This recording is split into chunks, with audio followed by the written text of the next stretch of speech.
of the event today. I wasn't able to attend the 2 previous bike summits in Toronto, so I'm a rookie here today, so be nice to me. I'm still not sure whether the role of morning chair is an honor or a bit of a hazing ritual, but I think I'll find out eventually. I'm hopeful. So either way, I've been asked to spend a few minutes offering some food for thought, and what I'd like to do is just toss out some ideas that may provide a framework to help digest the ideas that our speakers are going to be providing to you today. And I want to start simply by making an observation that may seem obvious, but it's that policy matters.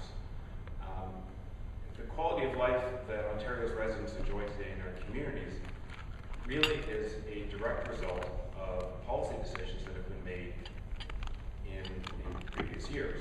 When it comes to our land use and transportation systems, everything that we see as right and everything that we see as wrong can be traced back to a policy decision that was made somewhere along the line last month, last year, last decade, or even last century by some level of government. And just as we can trace back from the present into the past, we can also project forward from the present into the future. And our quality of life next year, next decade, and even next century will be shaped by today's policies and plans. And I think it's just really, really important to keep that in mind. What we do matters. It will matter for a long time. So I'm going to make a quick jump now, so bear with me. Some of you will probably know the name of Joel Salatin. He's a heroic figure in the organic farming community in North America. He's a bit of a David, and he spent his entire career battling the Goliath of institutions and regulations that support and subsidize, in his view, agribusiness or industrial farming. And in the movie, documentary film rather, Food Inc., which probably a number of you have seen, at one point he's talking to the camera, and he says, he's an incredibly articulate guy, he says, "I'm always struck by how successful we've been at hitting the bullseye of the wrong target." And of course, he's talking about agricultural policies and practices, but he might as well be talking about urban land use and transportation, because that's about the best summary I can think of for where we are today and where we've come from. It's very clear, I'm a reformed traffic engineer, okay, so I speak with authority on this. It's very clear that our past decisions that have led us where we are today were thoroughly researched, carefully considered, well-funded, and implemented with ingenuity and enthusiasm. We really hit the bullseye. The problem, of course, is that we were aiming at the wrong target. And if we go way back to the very early modernist visions about 100 years ago of Frank Lloyd Wright and his peers, North Americans have believed that sprawling cities filled with cars would bring us prosperity, health, and happiness. We thought that the era of the bicycle that boomed first in the 19th century had passed.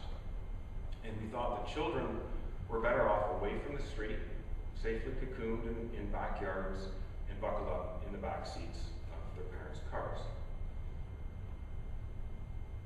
We thought that the mobility needs of young people and old people and poor people and disabled people were better met through the safety net of public transit. But we were wrong. And even though we now know better, many communities across Ontario are still aiming at that target. They haven't changed their direction. And the decisions that they make today are basically the same decisions they've been making for the last 100 years. This isn't true everywhere in Ontario, particularly in the city of Toronto, as you've been hearing for the last 45 minutes. But it's true enough in most communities. And I think this really defines the challenge that Ontario communities are facing now. Because, very simply, we're not just endeavoring to shift our aim a little bit. What we really need to do is find a whole new target. The changes that are going to take us where we want to go are not incremental, they're fundamental. And if you look globally at the cities that have reinvented or transformed themselves the way that Mayor Miller was talking about a few minutes ago. If you look, start at Copenhagen and Barcelona, and go to Portland, Oregon, and Madison, Wisconsin even, they didn't succeed by nibbling around the edges of change. They happily bit off more than they could chew, liked what they tasted, and they came back for more. So if we take that lesson and bring it back to Ontario, we can ask ask, do we know where our new target should be? And I think we're getting there. A vision for active transportation in Ontario's communities has been emerging slowly over the last few years, and I think it's accelerating, and I think it's growing stronger. And more people, as I like to put it, are starting to get it. You know when people get it, I think more and more we are. But once we've all agreed where our new target is, we need to know if we're going to be able to hit the bullseye.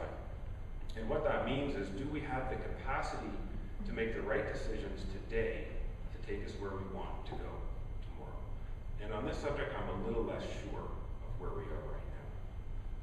And I think that's because most communities in Ontario, and again, I'm thinking outside the GTHA, most communities to varying degrees are lacking three key things. First of all, they don't have enough of what you've heard today, which is leadership. Effective leaders are rare, and most of their time and energy tends to be concentrated on a few issues, of which active transportation in most places is not one.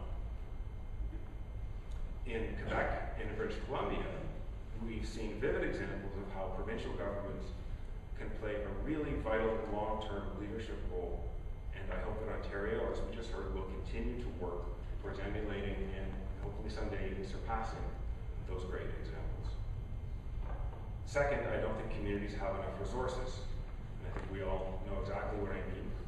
We all need more funding, but I think less visibly, what we may not understand as well is that communities need more staff, because an active transportation strategy that doesn't have people to implement it, let alone the money to implement it, is not a strategy or a plan. It's just a dream, and it remains such.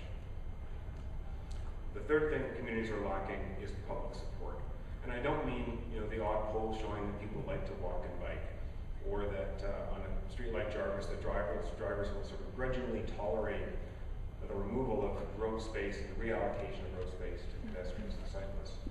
What I mean is what some cities have, which is a full-throated, banging on the table demand for better facilities and better services, and a clear expectation that tomorrow's communities are going to be better than today's communities, and not just limited to the small sector of the population that walks and rides their bike, but the community as a whole needs to have this expectation.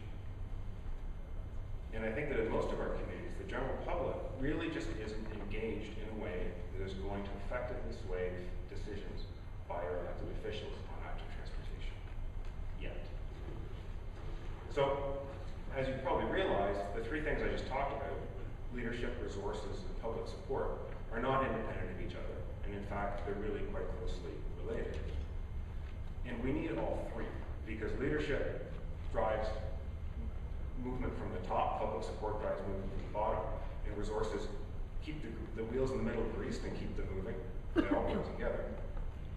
And in a funny way, I don't think it really matters which one a committee starts with, because one eventually will beget the others given time. But in the communities that are currently going over 3, and there are a lot of them across this province, I think leadership is the obvious place to start. It's cheap, and it's powerful, and best of all, it's renewable. And in recent years, the City of Toronto really has shown us across the province the power of leadership through the progress that is made under the leadership of Mayor Miller and of Gary Welch. And I want to congratulate the city for providing that example. And I also want to congratulate the many others of the people in the room who are achieving similar successes in their own communities.